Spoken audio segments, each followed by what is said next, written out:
हिंदीचा अभ्यास हाच केला की ज्यावेळी अफजल खान स्वराज्याच्या दिशेने येत होता ना, तो नुसता येत नव्हता, तो म्हणायचा की हिंदुओं की देवता इतनी तेज है तो हिंदू क्यों भेड़ बकरी जैसा जीते है. हा पंढरपूरचा विठोबा शिवाजी राजाला ताकद देतो काय, ही तुळजापूरची तुळजा भवानी शिवाजी राजाला ताकद देते काय. म्हणून अफजल खानाला खरं तर अगदी नॅशनल हायवे होता स्वराज्यात यायला, पण तो आला नाही, तो तुळजापूर मार्गे आलाय प्रतापगडाच्या पायथ्याशी. खरं तर सरळ येऊ शकत होता विजापूरहून डायरेक्ट प्रतापगडापर्यंत, सरळ रस्ता आहे की नाही. आता तर हायवे, म्हणजे आता नाही यायचा तो, आहे की नाही, सरळ रस्ता होता. पण नाही, त्याला असं वाटलं की ही भवानी तलवार राजाकडे, ही भवानी राजाला ताकद देते तुळजापूरची. म्हणून म्हणाले तिच्या भक्तीची कवड्याची माळ राजा गळ्यामध्ये घालतो ना, म्हणून म्हणाले ही भवानीच फोडून टाकूया. म्हणून अफजल खान तुळजापूरला गेला. तुळजापूरच्या त्या तुळजा भवानीची मूर्ती आपल्याच लोक, आपली हिंदू माणसंच होती त्याच्या सैन्यामध्ये. का आमची मनगट मेंदू मरूनच गेला होता, आमची बाजूच नव्हती आम्हाला, आमचं सिंहासन नव्हतं आम्हाला, आमची छत्र चामरं नव्हती आम्हाला, आम्ही दुसऱ्यांच्या चाकऱ्या करण्यातच आयुष्य घालवलं. आणि आजही फार काही वेगळं नाही करत आहे. विठ्ठल विठ्ठल.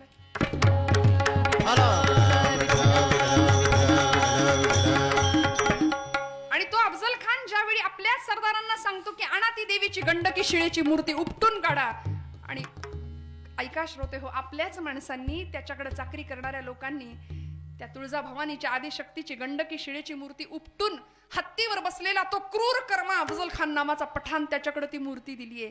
लळ लळ लळ लळ करणारी तेजस्वी तुळजा भवानीची मूर्ती बघितलं आणि तो म्हणाला की ही देवता शिवाजी राजाला ताकद देते. एका क्षणाचाही विलंब न करता खाडकन मूर्ती आपटली, ठिकऱ्या झाल्या मूर्तीच्या, जाती घेऊन माणसं बोलावली, भरडली मूर्ती, रांगोळी केली आणि तुळजापूरच्या प्रांगणामध्ये पसरवून टाकली. आणि अफजल खान म्हणत होता, खदखदा खदखदा हास्य करत म्हणत होता, मैंने परमात्मा की मिट्टी बनाई है, मैंने परमात्मा की मिट्टी बनाई है कोई मई का लाल जो मिट्टी से परमात्मा को फिर से पैदा कर सके. राजांना राग नसेल का आला, माझी तुळजा भवानी फोडली, राग नसेल का आला. पण नाही, कृष्ण नीती अभ्यासली होती. म्हणाले अपने गली में आओ. आणि मग जेव्हा प्रतापगडाच्या पायथ्याशी, खरं तर पंढरपूरला सुद्धा तो गेला होता, पांडुरंगाच्या मूर्तीला सुद्धा तो हात लावणार होता, पण आमच्या काही भक्तांनी मूर्ती लपवून ठेवली म्हणून ती सुरक्षित राहिली पांडुरंगाची. प्रतापगडाच्या पायथ्याशी आणलं आणि मग त्याचा कोथळा बाहेर काढला. का? कारण शंभू महादेव अधिष्ठान होतं. जटाटवी गलज्जल प्रवाह पावितस्थले गले वलंब्य लंबितांभुजंग तुंग मालिकां डमड्डमड्डमड्डम निनाद वड्डमर्वयं चकार चंड तांडवं तनोतन शिव शिवम्. जटाकटाह संभ्रम भ्रमन् निलिम्ब निर्झरी विलोल वीचि वल्लरी विराजमान मूर्धनि धगद् धगद् धगज्ज्वलल्ललाट पट्ट पावके किशोर चंद्रशेखरे रति प्रतिक्षणं मम. धराधरेन्द्र नंदिनी विलास बंधु बंधुर स्फुरत् दिगंत संतति प्रमोदमान मानसे कृपा कटाक्ष धोरणे निरुद्ध दुर्धरापद क्वचित् दिगंबरे मनो विनोद मेतु वस्तिनि. ओम नमः शिवाय, ओम नमः शिवाय अधिष्ठान होतं शंभू महादेवांचं. का? कारण भक्तीची परिसीमा काय होती? राष्ट्रभक्ती, देशाप्रतीची भक्ती, मातीप्रतीची. माता आणि माती यांना कधीच नाही विसरायचं. जन्म घेतो मातेच्या उदरामध्ये आणि जायचंय शेवटी मातीमध्ये. माता आणि माती या एका वेलांटीचा फरक म्हणजे आमचं सगळं आयुष्य आहे, लक्षात घ्या. आणि म्हणून असा अध्यात्म, अशी भक्ती आम्हाला कळावी, नामस्मरण घडावा, महापुरुषांचा संतांचा संग आम्हाला घडावा, ही एकनाथ महाराजांची अपेक्षा आहे. हाची माझा नेम सिद्धी नेई. आणि मग हे सगळं झाल्यानंतर काय घडावं? पायी तीर्थयात्रा मुखी रामनाम, हाची माझा नेम सिद्धी नेई. काय हुशार आहेत संत बघा. माझा नेम तू सिद्धीला ने म्हटले, माझं काम तूच कर देवा. आणि देव सांभाळतो भक्ताला, भगवंत भक्ताला सांभाळतो. अनन्यास चिंतयन्तो माम ये जना पर्युपासते योगक्षेमं वहाम्यहं. सगळा योग भगवंत वाहतो भक्ताचा. आम्हालाच असं वाटतं मी करतो मी करतो मी करतो, पण नाही, सगळं सोपवावं त्याच्यावर. बघेल ना तो. विश्वास ठेवूया थोडासा, संतांवर ठेवूया, भगवंतावर थोडासा ठेवूया आणि आपलं कर्म, आपले प्रयत्न उत्तम प्रकारे करत राहूया.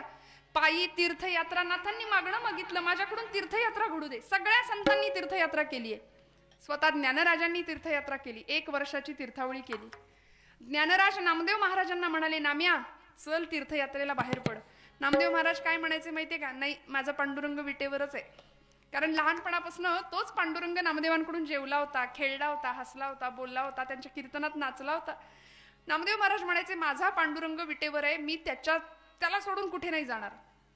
पण ज्ञानदेवांना कळत होतं. म्हणाले, नाम्या शिंप्याच्या जातकुळी जन्माला आलास ना वेड्या, जगाला कळू दे रे नाम्या की नामदेव नावाचा शिंपी हा फक्त कपडे शिवणारा शिंपी नाही, अवघा देश आणि अवघा प्रांत शिवायला निघालाय प्रेमाच्या धाग्यानी आणि भक्ती नावाच्या सुईनी.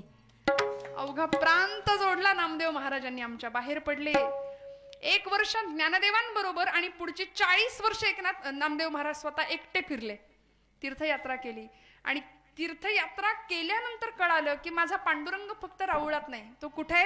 तीर्थ विठ्ठल, क्षेत्र विठ्ठल, तीर्थ विठ्ठल, क्षेत्र विठ्ठल, देवा विठ्ठल, देवा पूजा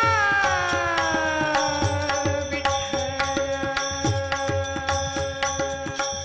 देवा विठ्ठल, देवा पूजा विठ्ठल, तीर्थ विठ्ठल, क्षेत्र विठ्ठल, तीर्थ विठ्ठल, क्षेत्र विठ्ठल, तीर्थ विठ्ठल, क्षेत्र विठ्ठल, माता विठ्ठल, पिता विठ्ठल. कुठे आहे भगवंत? आईच्या चरण स्पर्शात आहे, बापाच्या चरण स्पर्शात आहे, आणि त्यालाच आम्ही विसरतो. दिवस दिवस आईचं तोंड न बघणारी कार्टी आमच्या घरात आहे, आईला बघत पण नाही. नामदेव महाराज म्हणतात, पांडुरंग कुठे? माता विठ्ठल, पिता विठ्ठल, बंधू